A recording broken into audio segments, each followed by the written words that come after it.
پھر کہا ایک یہ مثال، حضرت عمر کہتے ہیں میں کبھی آگے بڑھ ہی نہیں سکتا، میں جہاں کوشش کرتا ہوں اس سے پہلے حضرت ابوبکر پہنچے ہوئے ہوتے۔ جب آپ کی خلافت کا وقت تھا، جب آپ نے اعلان کیا حضرت عمر فاروق نے کوئی ایسی نہیں کی جو ابوبکر کرتے تھے اور میں نہیں کر رہا ہوں، تو لوگوں مجھے بتا دو تاکہ میں برابر ہو جاؤں۔ کسی ایک صاحب نے کھڑے ہو کر کہا حضرت ابوبکر جب خلافت کرتے تھے ان کے زمانے میں وہ سب کے حقوق ادا کرتے، لیکن روزانہ وہ دوپہر کے وقت اپنے ہاتھ میں توشادان لے کر جنگل کی طرف جاتے اور پتہ نہیں کسی کمزور یا کوئی معذور یا محتاج کو کھلا کر آتے، لیکن ہمیں یہ نہیں معلوم کس کو کھلاتے تھے۔ یہ حضرت ابوبکر کا معمول تھا۔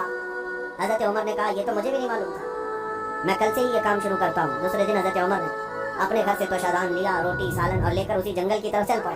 وہاں کس کو کھلاتے تھے کیا پتا، دن بھر ڈھونڈتے رہے، کوئی ملے، کوئی نہیں ملا۔ شام کا وقت قریب آ رہا تھا، ایک پہاڑ کی چوٹی میں ایک غار سے کسی کے ذکر کرنے کی آواز آ رہی تھی۔ حضرت عمر اس آواز کی طرف لپک گئے، دوڑ کر جا کر دیکھا کہ کوئی ہے یہاں پر مجبور۔ اللہ اکبر، جیسی ہی غار کے اندر نظر پڑی تو دیکھا ایک ایسا شخص بیٹھا ہوا ہے جس کے ہاتھ بھی کٹے ہیں، پیر بھی کٹے ہیں اور آنکھوں سے بھی بینا نہیں ہے، اندھا ہے، نابینا ہے۔ اتنی معذوری کے عالم میں اگر کوئی بیٹھا ہوا ہے اور غار میں، تو حضرت عمر کہتے ہیں مجھے تو یقین ہو گیا کہ یہی وہ بندہ ہے جس کو حضرت ابوبکر کھلایا کرتے تھے، اس کا کھانا وقت کا خلیفہ کھلایا کرتا تھا۔ حضرت عمر کہتے ہیں میں گیا، چپکے سے جا کر بیٹھ گیا، میں نے آواز بھی نہیں کی تاکہ اس اندھے شخص کو یہ معلوم بھی نہ ہو کہ کون کھلانے آیا ہے۔ آپ نے روٹی توڑ کر سالن میں بھگوئی اور اس اندھے کو منہ میں روٹی رکھی۔ جیسے ہی اس کے منہ میں روٹی کا ٹکڑا گیا، وہ چیخ کر کہتا ہے آنے والے، کیا ابوبکر کا انتقال ہو گیا؟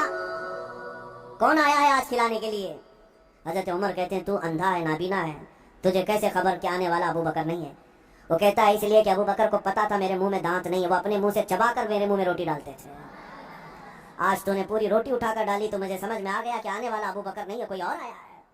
حضرت عمر کی آنکھوں سے آنسو آئے، باہر نکل کر کہتے ہیں قسم